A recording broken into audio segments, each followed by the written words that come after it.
Il est 8h12, bienvenue à tous et très bonne année à vous tous, téléspectateurs de CNews et auditeurs d'Europe 1. Bonjour Monseigneur. Bonjour et bonne année à vous et à tous ceux qui nous regardent et nous écoutent. Bonjour Mathieu Rouget, vous êtes évêque de Nanterre. Merci beaucoup d'être avec nous sur CNews et sur Europe 1. Ce matin, on va parler de Notre-Dame, on va parler du pape en Corse, de la pratique religieuse des chrétiens de Syrie, de la fin de vie également. Mais je voulais vous entendre également sur l'allocution hier et les vœux du président de la République. Je disais en vous annonçant que vous étiez un fin observateur et connaisseur de la vie politique. Vous avez été curé de Sainte-Clotilde, près de l'Assemblée nationale, et vous connaissez parfaitement la vie politique. Le président de la République a donc présenté ses vœux aux Français hier soir. Qu'est-ce que vous en retenez ? Alors évidemment, comme évêque, je m'abstiens de tout commentaire immédiatement politique. En revanche, j'ai été, comme le président et comme beaucoup de nos concitoyens, très heureux de moments forts et beaux pour notre pays et qui ont été évoqués hier soir. Les Jeux Olympiques, la réouverture de Notre-Dame, on en parlera. Et comment ne pas souhaiter que notre pays avance dans davantage de paix, de prise en compte de toutes les pauvretés, de toutes les précarités qui ont besoin d'être accompagnées. Et au-delà des questions strictement politiques qui ne sont pas de mon ressort, moi je ne peux que consonner avec des vœux de concorde, de paix, de prise en compte des plus fragiles. Alors, vous observez, vous regardez le pays, et puis les fidèles vous parlent, et tout le monde vous parle. Le moment politique, on peut le qualifier de compliqué pour le pays. Qu'est-ce que vous disent justement les fidèles dans les Hauts-de-Seine et ailleurs ? Je pense qu'il y a à la fois une sorte de lassitude, également d'inquiétude. Et donc je crois que c'est très important qu'on puisse retrouver davantage de concorde, de paix, de sentiment aussi que les vrais problèmes sont pris à bras-le-corps au-delà des petites polémiques politiciennes. Il y a tellement de sujets importants pour la vie de notre pays, la vie du monde aussi. Et donc c'est vraiment sur cela qu'il faut se concentrer. Et en même temps, sans se laisser aller au découragement, pour nous catholiques, en 2025, qui est une année de jubilé, c'est une année qui est placée sous le signe de l'espérance. L'espérance, ce n'est pas l'espoir d'objectifs faciles à atteindre à courte vue, c'est vraiment le sens de l'essentiel, le sens de la grande perspective de l'histoire, dont le temps présent nous donne des signes de la beauté. Et donc, pour moi en tout cas, c'est important que les chrétiens, dans un contexte difficile, soient des témoins de cette espérance qui nous vient notamment de notre foi. Monseigneur Mathieu Rouget, Emmanuel Macron, hier soir, et après on va parler de Notre-Dame, mais a semblé vouloir organiser un référendum. J'ai bien semblé vouloir parce qu'il n'a pas prononcé le mot, ça pourrait être autre chose, bon, on verra. Mais si un référendum venait à être organisé, qu'aimeriez-vous que soit posé comme question ? Alors vraiment, je dois dire que je ne sais pas du tout ce qu'il faut entendre dans la formule allusive du président de la République.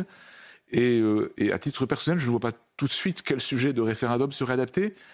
Je crois que c'est important, en tout cas, de ne pas dévaloriser la démocratie représentative telle que nous la connaissons, même si elle est en crise aujourd'hui.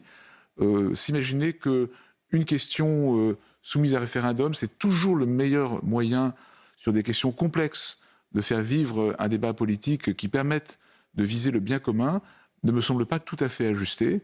Donc pour moi, la vraie priorité, c'est de faire mieux vivre notre démocratie représentative.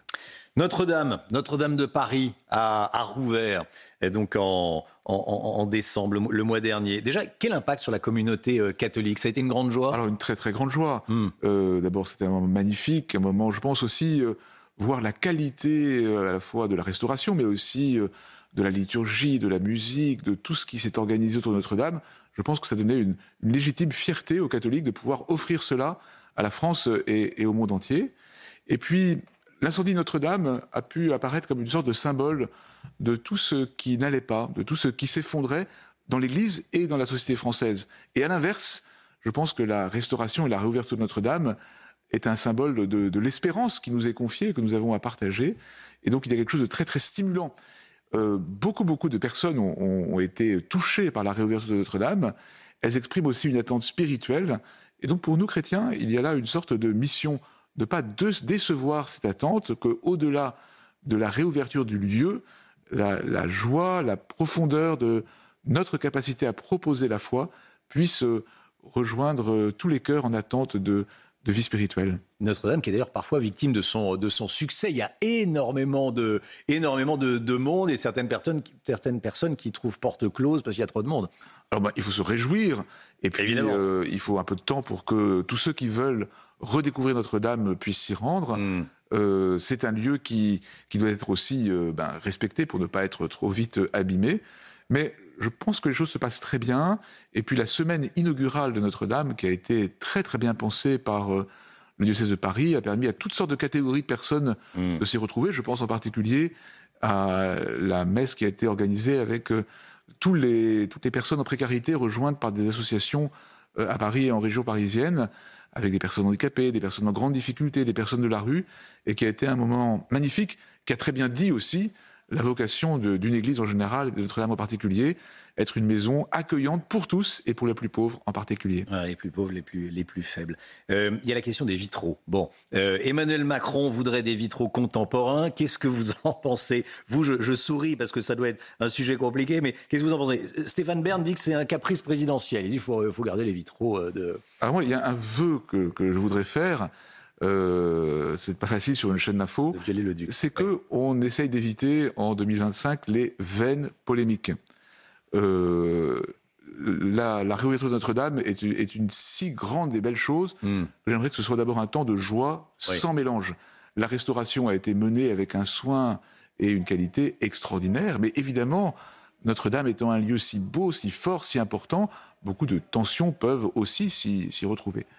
Je trouve que sur cette question des vitraux, d'abord, tout le monde est d'accord sur le fait qu'il y a un patrimoine magnifique à préserver. Un patrimoine aussi qui s'est enrichi au cours de l'histoire. Donc il y a une discussion autour des vitraux, il y a des projets et des visions variées. Moi, j'aimerais qu'on puisse, au niveau opportun, en parler, en discuter, réfléchir pour trouver peut-être le chemin de consensus. Peut-être qu'il peut y avoir tel ou tel vitraux ici et pas là. Et donc, essayons d'aborder cette question avec un peu de maturité intellectuelle, humaine, esthétique, spirituelle, sans prendre plaisir à l'affrontement des postures, mais en cherchant ce qui va être le plus ajusté et le plus réjouissant pour tous. Garder certains vitraux de Viollet-le-Duc, en mettre quelques-uns contemporains, pourquoi pas? C'est ce que j'entends, mais pas de polémique inutile, et c'est ce que j'entends aussi. Autre sujet qui a pu faire débat, la proposition de certains, dont la ministre de la Culture, de faire payer l'entrée de Notre-Dame. Alors, clairement, c'est une position sur laquelle les catholiques sont réticents. Et pour moi, vous voyez, c'est un lieu où le principe de catholicité et le principe républicain se rejoignent. En France, les églises sont des lieux ouverts à tous, sans condition. D'ailleurs, le pape François, dans le très beau message qu'il a adressé à tous ceux qui participaient à la réouverture de Notre-Dame, a insisté sur ce point. Alors, il est normal de chercher des dispositifs pour financer la restauration du patrimoine. Il faut être créatif et innovant dans ce domaine-là. Il y a plein de pistes à explorer, mais c'est important que les églises et la cathédrale de Paris en particulier soient des lieux ouverts à tous. Dans mon diocèse, il y a 86 églises et nous essayons de faire en sorte qu'elles soient le plus possible ouvertes à tous, parce que chrétiens et non chrétiens aiment entrer dans les églises, s'arrêter, se recueillir, profiter du silence, déposer un cierge, et c'est important que chacun se sente chez lui dans une église catholique en France. Ce qui n'empêche pas de laisser un petit billet, on a le droit en partant. Et on a le droit, et même on le peut. D'ailleurs, j'encourage, avant la fin de l'année, les premiers jours de janvier, où c'est encore possible, tous les fidèles qui souhaitent contribuer par un don au denier de l'Église à le faire, parce que l'Église en France, je le rappelle, ne vit que de dons. Vous parliez du pape à l'instant. Monseigneur Mathieu Rouget, évêque de Nanterre, le pape qui est venu en Corse à la mi-décembre. Ça a été un énorme événement, grand succès. Vous êtes déjà, en quelques mots, vous avez compris son choix de ne pas aller à Notre-Dame et en Corse? Alors, je crois qu'il n'avait jamais vraiment envisagé de venir à Notre-Dame. Je pense que si le pape avait dit très clairement. Si le pape avait été présent à Notre-Dame, il aurait en quelque sorte volé la vedette à Notre-Dame. Peut-être qu'un jour, il viendra, il passera par Paris, il ira prier à Notre-Dame et tout le monde en serait très très heureux avant qu'il aille peut-être célébrer une messe en grand nombre dans un sanctuaire français, je ne sais pas, pourquoi pas, Lisieux, Paray-le-Monial, des endroits qui sont en fête en ce temps. Maintenant, parfois les gens s'imaginent que le pape a un rapport difficile avec la France. Il se trouve que j'ai passé tout le mois d'octobre à participer à un synode et à voir le pape tous les jours, et nous avons eu l'occasion d'échanger plusieurs fois. J'ai senti toujours très très bienveillant à l'égard de la France. Le pape François qui a défendu une laïcité en Corse, une laïcité qui ne soit pas figée et statique. Est-ce que vous pouvez nous expliquer comment est-ce qu'il faut comprendre cette prise de position? Alors d'abord, la Corse a été, vous l'avez dit, un moment magnifique, Oui. et je crois que finalement ces 2 week-ends successifs, la splendeur de Notre-Dame et puis la force de l'âme chrétienne corse s'exprimant en particulier dans l'hymne corse, qui est un chant à la Vierge Marie, à la fin de cette messe dans des couleurs d'un soleil couchant merveilleux, c'est quelque chose d'extraordinaire, et des images qui se gravent dans le cœur, et où à nouveau tous les Français, chrétiens ou non, peuvent se retrouver et font une expérience de profondeur, de joie, d'ouverture du cœur, quelque chose de formidable. Alors après, le pape a évoqué la laïcité. Certains en ont fait une lecture à nouveau polémique, je crois qu'on peut l'éviter. Il y a en France 2 traditions de laïcité, une laïcité de combat et une laïcité de dialogue.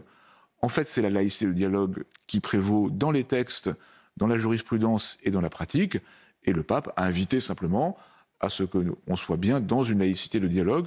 Et je constate que, à la fois au plan local, dans les dialogues que je peux avoir moi avec des maires des 36 communes des Hauts-de-Seine, et au plan national, on est souvent dans cette laïcité de dialogue, et donc c'est cela que le pape nous encourage à faire vivre, mais ce n'est pas du tout opposé au meilleur de la tradition française. Vous parliez de la vie catholique sur l'île de Beauté, en Corse. Les Corses doivent nous inspirer sur le continent, dans leur pratique religieuse, En tout cas, la foi. le point précis qui suscitait la présence du pape, c'était ce qu'on appelle la dévotion populaire, c'est-à-dire des manifestations très simples de foi, mettre un cierge, participer à une procession, être heureux de pouvoir prier devant une statue de la Vierge Marie. D'ailleurs, aujourd'hui, le 1er janvier, c'est la fête de Sainte Marie, Mère de Dieu. Je vais célébrer la messe tout à l'heure à Neuilly, dans la chapelle des Sœurs de Saint-Thomas de Villeneuve, où on conserve une statue de Marie du XIVe siècle qui est très très vénérée par beaucoup de fidèles. Et donc le pape nous dit attention à ne pas avoir une foi trop intellectuelle, à ne pas regarder avec condescendance les manifestations spirituelles qui viennent du cœur. Et aujourd'hui, elles sont nombreuses, en Corse, mais aussi en région parisienne. Je pense en particulier à tous nos frères et sœurs d'origine antillaise ou africaine. Eh bien, cet encouragement à permettre que la foi puisse s'exprimer de toutes sortes de manières est quelque chose de très important. C'est aussi un lieu de dialogue entre les religions, parce qu'il y a des non-chrétiens qui aiment venir dans les églises chrétiennes déposer un cierge, et ils sont tous les bienvenus. Monseigneur Mathieu Rouget, évêque de Nanterre, invité de la grande interview CNews Europe 1. Je voulais vous parler évidemment du débat sur la fin de vie qui a marqué l'actualité 2024. Le débat sur la fin de vie, c'est le débat sur l'euthanasie et le suicide assisté, pour parler des choses très clairement. Il pourrait être de retour cette année, ce débat. Quel est votre message ce matin?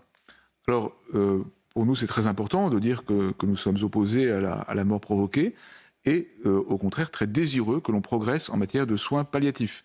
Le nouveau Premier ministre a pris des positions très claires et très courageuses contre la mort provoquée il y a quelques mois. Dans son gouvernement, je pense notamment au ministre de la Santé et à la ministre du Travail. Il y a des anciens parlementaires qui ont été très déterminés également pour critiquer la proposition telle qu'elle était faite avant la dissolution. J'espère qu'on va bien être dans cette logique-là. Et un des messages que je voudrais à nouveau porter ce matin, c'est l'importance d'une implication effective sur les soins palliatifs. J'ai été très impressionné encore ces jours-ci de voir que, pas dans le désert palliatif le plus notable, 25% des départements, dit-on, sont privés de soins palliatifs, mais dans mon département des Hauts-de-Seine, eh bien, l'absence de lits disponibles en soins palliatifs. Donc il y a une stratégie palliative qui a été annoncée par le gouvernement précédent. Il faut maintenant la mettre en œuvre. C'est la priorité des priorités.